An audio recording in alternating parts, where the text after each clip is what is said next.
You know those moments when you sit down to work, open your laptop, and 5 minutes later, you find yourself deep diving into a random cat video from 2008?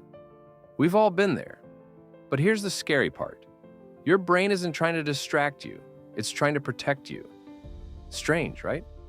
Because how can scrolling TikTok for 40 minutes be a protection strategy? Here's the truth nobody told you. Procrastination is not laziness. It's fear wearing a mask. Fear of failing. Fear of not being good enough. Fear of proving your self-doubt right. And when the fear becomes too loud, your brain switches into what I call escape mode. It delays the work, not because you don't care, but because you care too much. But here's the real twist. Procrastination isn't the enemy. It's a message, a signal, a warning. What is it warning you about? That's the part most people never discover. Let me show you what's happening underneath the surface. This is where the psychology gets scary and also incredibly empowering. There's a theory called self-worth theory.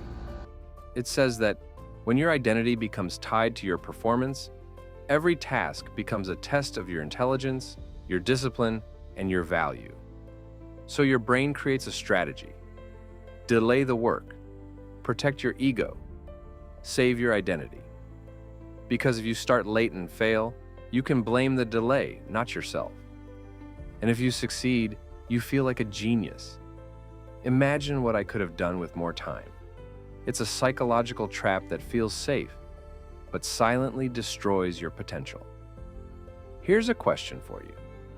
Why do we only procrastinate on the things that actually matter?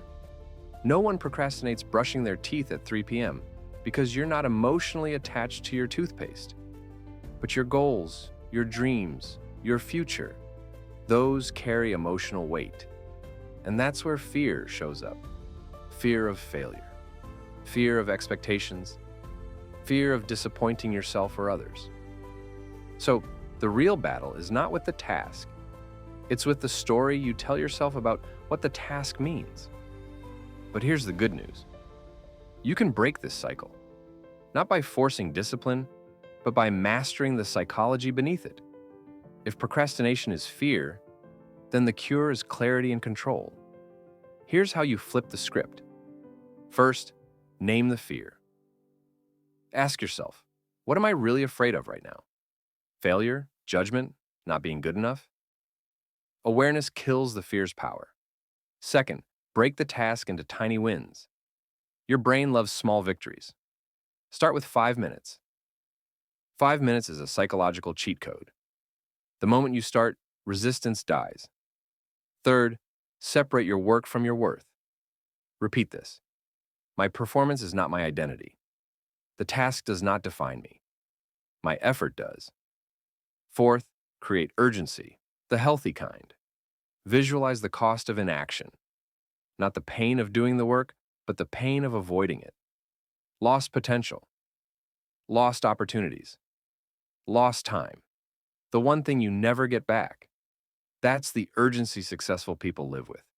Procrastination doesn't disappear in one day, but the moment you understand it, the moment you confront the fear behind it, you take back control of your life.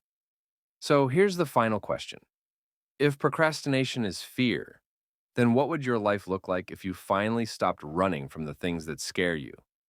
Think about that. And if you want more videos that help you make wiser decisions and live a stronger, more meaningful life, subscribe to NextMind Era. Your new chapter starts now.